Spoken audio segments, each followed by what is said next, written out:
दोस्तों नमस्कार। राहुल गांधी की एक तस्वीर आई थी। वो तस्वीर चाइनी डेलीगेशन के साथ की थी और उसके बाद इस देश के भीतर राजनीतिक तौर पर हंगामा मच गया और सवाल उठने लगा, क्या राहुल गांधी के ताल्लुकात चीन के साथ कुछ अलग हैं? और देश के भीतर जब युद्ध चल रहा है, चीन को लेकर सीमाओं पर सेना तैनात है चीन के खिलाफ, और इस दौर में इस देश के भीतर आरएसएस लगातार यह मांग कर रहा है कि चीन को जवाब देने की स्थिति में तो भारत सरकार को आना ही चाहिए। और बकायदा नागपुर से इस बात का ऐलान किसी दूसरे ने नहीं, सरसंघ चालक ने किया। और गलवान घाटी में जो कुछ हुआ उसके बाद तो यहां तक कहा कि अब भारत को इतनी बड़ी ताकत के तौर पर उभरना चाहिए, खुद को बनाना चाहिए कि वह चीन को दो टूक जवाब दे सके। और बार बार यह भी सवाल उठते रहा कि चीन के साथ व्यापार क्यों होता है, और इस देश के भीतर व्यापार अगर चीन के साथ बहुत ज्यादा हो रहा है तो वह किस तबके की जरूरतों को पूरा करता है, क्या उसे कम नहीं किया जा सकता है? ये सवाल बार बार बीजेपी के भीतर, सरकार के भीतर और संघ ने भी उठाए। और यह सवाल लगातार गूंजाया भी गया कि कांग्रेस या राहुल गांधी, उनकी अपनी जरूरत, अपनी पहचान चीन के साथ क्यों जुड़ जाती है। तो आज एक सवाल सबसे बड़ा, क्या यह संभव है कि आरएसएस हेडक्वार्टर जो नागपुर के रेशम बाग में है, हेडगेवार स्मृति भवन, अगर वहां पर चीनी डिप्लोमेट्स पहुंचते हैं और स्वयंसेवकों से मुलाकात करते हैं तो इस खबर को दबा क्यों दिया गया और यह खबर लीक कैसे हो गई? और सवाल जब यह है कि जो संस्था, जो संगठन बकायदा सार्वजनिक तौर पर चीन का विरोध कर रहा हो, उसी चीनी डिप्लोमेट्स को जो दिल्ली से आए, जो मुंबई में चीनी कॉन्सुलेट्स के अधिकारी थे, उन तमाम लोगों की मौजूदगी अगर संघ के मुख्यालय में नागपुर में नजर आती है और स्वयंसेवक यह कहकर खामोशी बरत लेता है कि दरअसल वो पर्यटन के लिहाज से आए थे और एक टूरिस्ट प्लेस समझकर वो वहां पहुंचे थे, तो क्या इसके मतलब और इसके मायने सिर्फ इतने ही हैं? हमें लगता है आज बहुत सारे पन्नों को खोलने की जरूरत है, क्योंकि इस देश के भीतर ये अमृतकाल के दौर में कौन से मुद्दे उभर कर आए, कौन से मुद्दे छुप जाएं, किस मुद्दों पर चर्चा हो, किन मुद्दों पर कोई चर्चा नहीं हो। यह एक बेहद आसान तरीका सरकार के साथ है, क्योंकि उसके साथ मीडिया खड़ा है। और शायद इसीलिए आपकी जिंदगी से जुड़े हुए तमाम मुद्दे, चाहे वो महंगाई के हों, चाहे बेरोजगारी के हों, चाहे पेंशन के हों, चाहे बैंकों से लिए जाने वाले कर्ज से जुड़े हुए हों, सारे मुद्दे सरकार को जो भी कटघरे में खड़ा करते होंगे, उस पर सरकार खामोशी बरत लेती है या वो मुद्दे उभर कर सामने आ ही नहीं पाते हैं।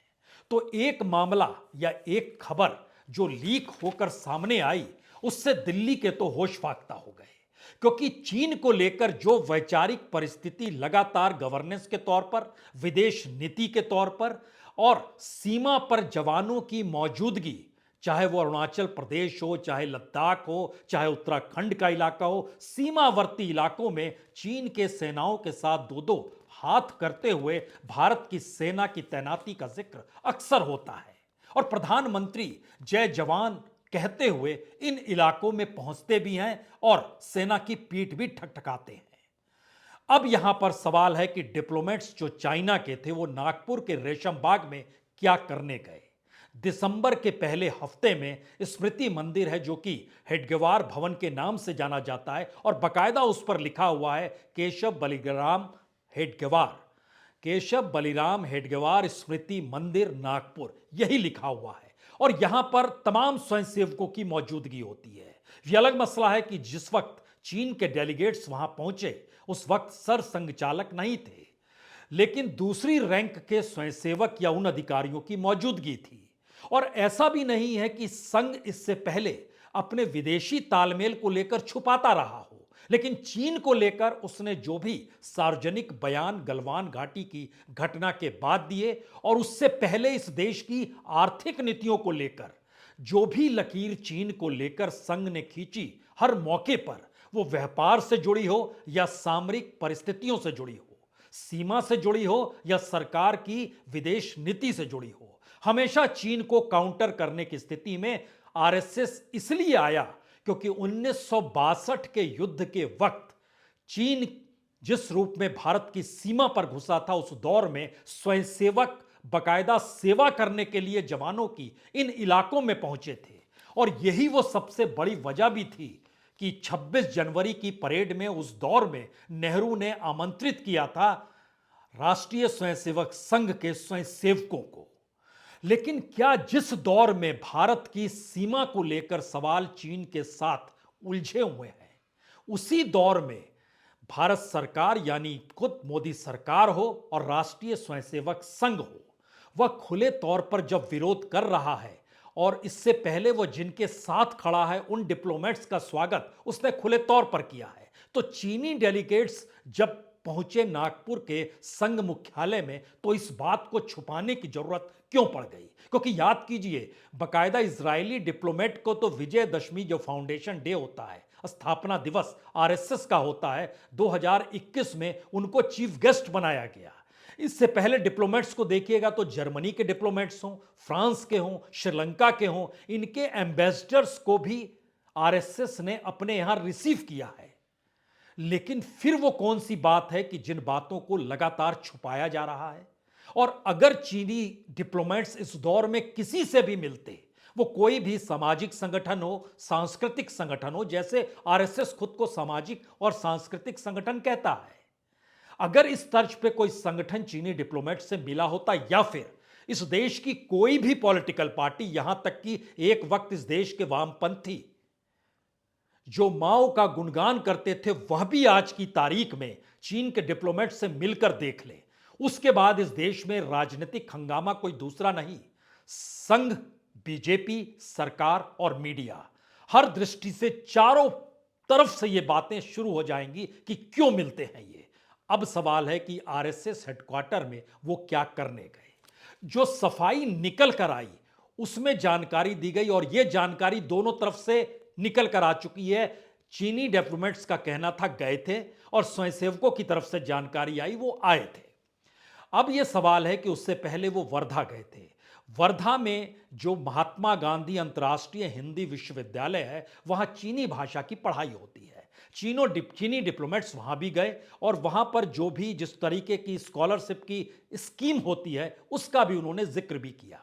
वहां से लौटे तो नागपुर आए और नागपुर में ये रेशम बाग के इलाके में बहुत दूर से ही ये भवन नजर आता है, बड़ा शानदार भवन है। उसमें वो गए, कई घंटे उन्होंने गुजारे और स्वयंसेवकों का जिक्र था। वो समझना चाहते थे कि ये संगठन कैसे चलता है, इतना बड़ा हिंदूवादी संगठन और इस देश के भीतर में सबसे बड़ा सामाजिक सांस्कृतिक संगठन जो सीधे तौर पर इस देश की सत्ताधारी राजनीतिक दल बीजेपी से जुड़ा है और बीजेपी के प्रचारक से निकलकर देश के प्रधानमंत्री नरेंद्र मोदी दुनिया के सामने भारत की विदेश नीति का डंका बजा रहे हैं।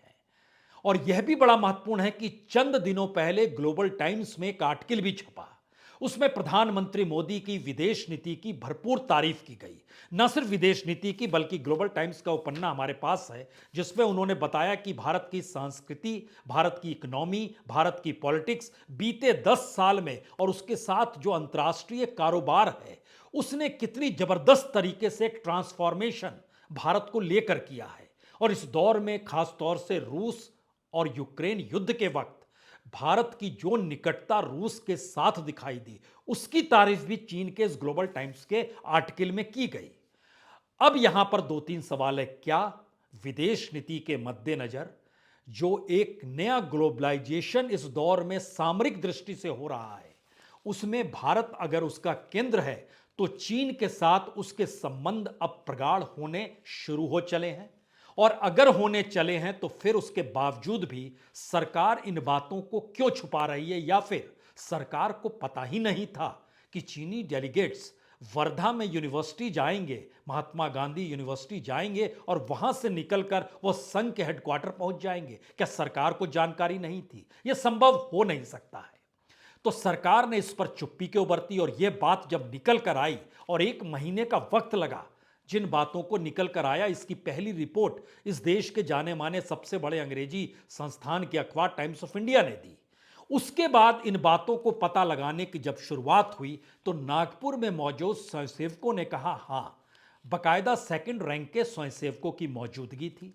वो समझना चाह रहे थे, देखना चाह रहे थे, और वहां पर हेडगेवार जी की जो प्रतिमा जहां लगी हुई है वहां पर भी वो गए। उन्होंने वहां नमन भी किया और घंटों बातचीत करके समझने की दृष्टि से, खास तौर से जो एक्सरसाइज होती है आरएसएस की, उसको भी समझने के लिए जो रेशम बाग के ठीक सामने जो मैदान है वहां पर भी गए। और उन्होंने महाल में जो जहां पर सर संघ चालक का घर है उसे भी देखने की ख्वाहिश की। चंद डिप्लोमेट्स ने वह भी देखा। और सबसे बड़ी बात तो यह है कि उसके चंद फरलांग की दूरी पर, या कहें तकरीबन 2 किलोमीटर की दूरी पर, हेडगेवार जी का घर भी है। देखने की इच्छा उनकी उसको भी व्यक्त की गई, लेकिन वहां वो नहीं गए क्योंकि सामान्य तौर पर वहां कोई जा नहीं पाता है। हम नागपुर में रहे हैं, हमें पता है, और हम उस हेडगेवार भवन, जो हेडगेवार भवन से 2 किलोमीटर की दूरी पर हेडगेवार जी का घर है, उस घर में भी हम गए। वो पतली सकरी गलियों से निकलकर वहां तक पहुंचता है, तो डिप्लोमेट्स वहां तो नहीं जा पाए।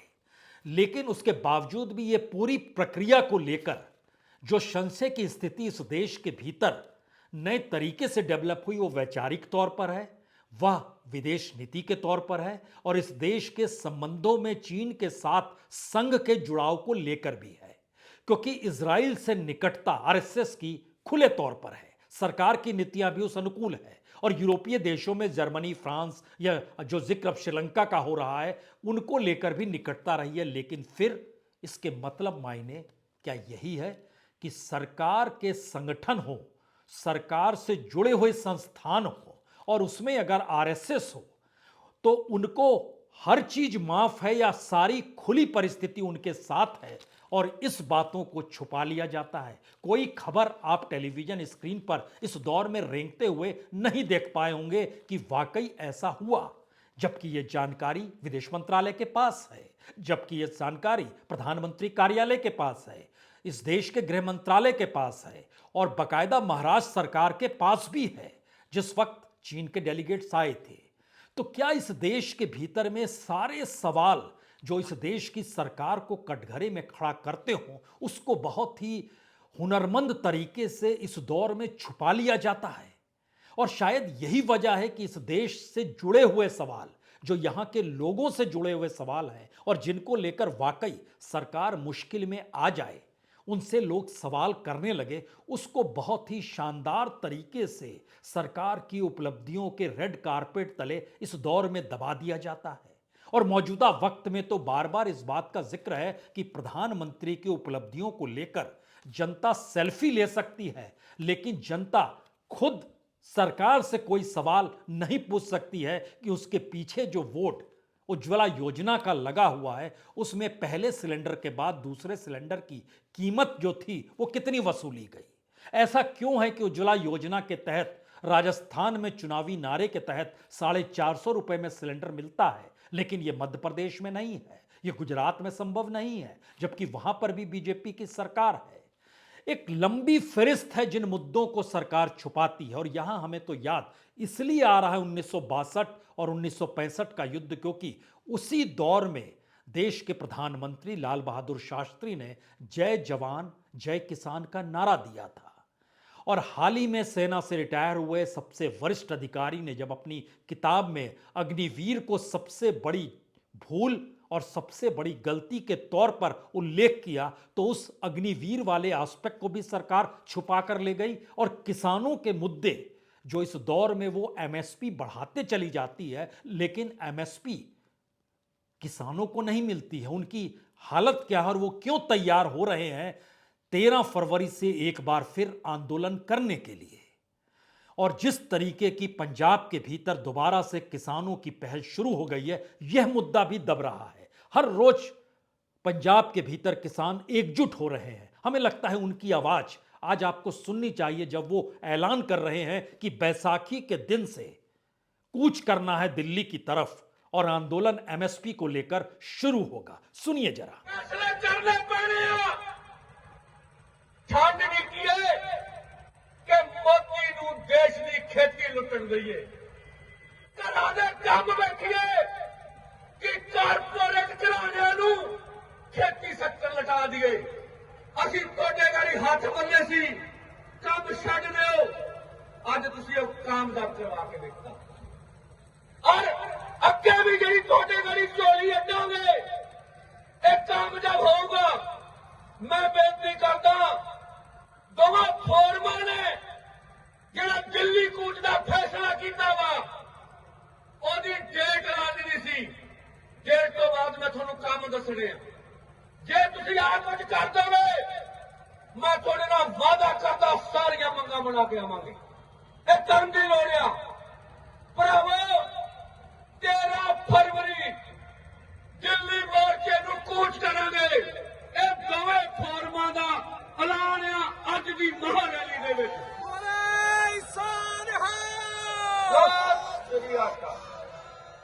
तो किसान कमर कस चुका है 13 फरवरी से एक बार फिर आंदोलन की दिशा में बढ़ने के लिए।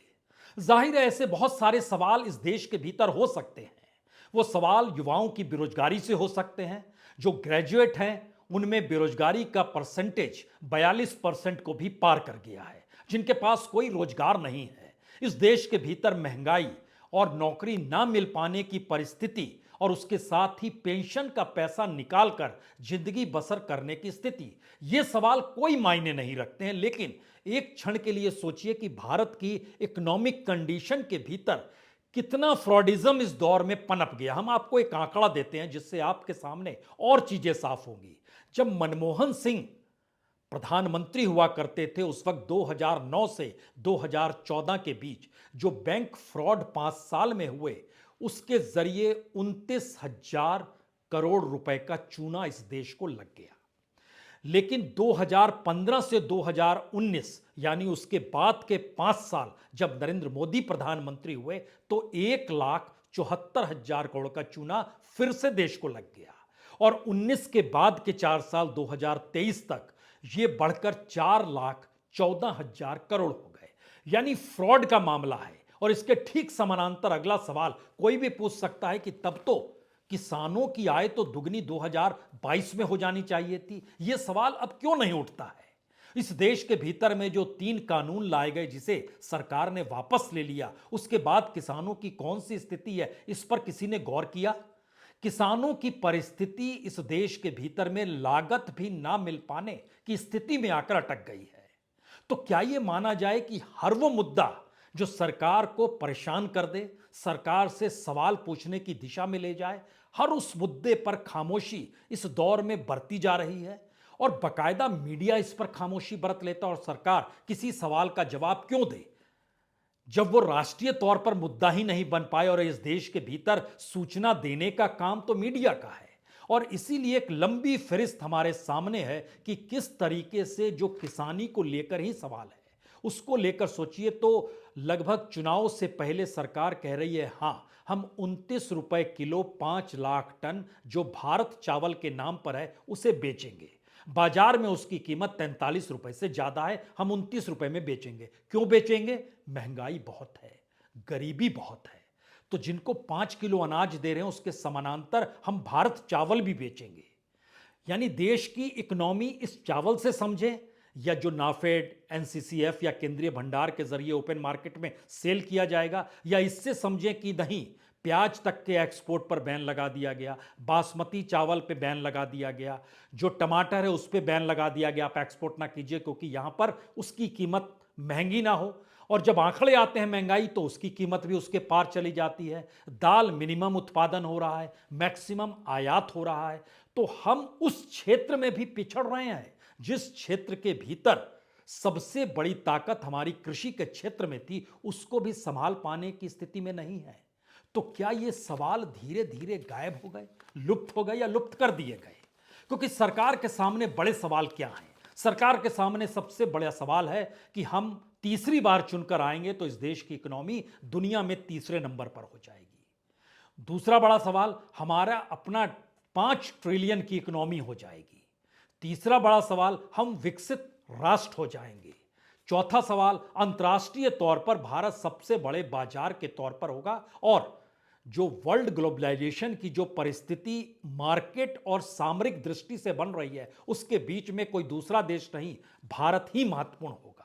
और भारत की पूरी फॉरेन पॉलिसी, इकोनॉमिक पॉलिसी सिर्फ भारत को देखकर है, इसलिए अब यह सवाल नहीं है कि वह किस खेमे में है। लेकिन आखिरी सवाल तो फिर वहीं आकर टिक जाता है। जब आप सब कुछ भारत के अनुकूल हैं, तो भारत के भीतर चीन को लेकर कौन सी योजना है? चीन क्या दुश्मन है या नहीं है? उसके साथ व्यापार करना चाहिए या नहीं करना चाहिए? सीमा पर जवान की तैनाती हो, देश के भीतर किसान की मौजूदगी हो और नारे इस देश के भीतर किसानों के हक में ना लग पाएं, इसकी व्यवस्था सरकार ने की है। और जवानों के लिए कोई अग्निवीर का सवाल उठाकर खड़ा ना हो जाए, इसकी व्यवस्था भी सरकार ने की है। और होते होते चीनी डेलीगेट्स अगर संघ के मुख्यालय में पहुंच जाए, तो हमें लगता है एक दौर आखिर में याद कर लीजिए, 1962 का दंश इस देश के भीतर इस तरीके से आज भी मौजूद है। कभी बड़े बुजुर्गों से पूछिए, चीन के युद्ध को वो आज भी याद करते हैं और चीन को दुश्मन नंबर 1 कहने से वह कोताही नहीं बरतते हैं, बल्कि उनका बहुत साफ कहना है कि चीन के साथ हमें व्यापार नहीं करना चाहिए।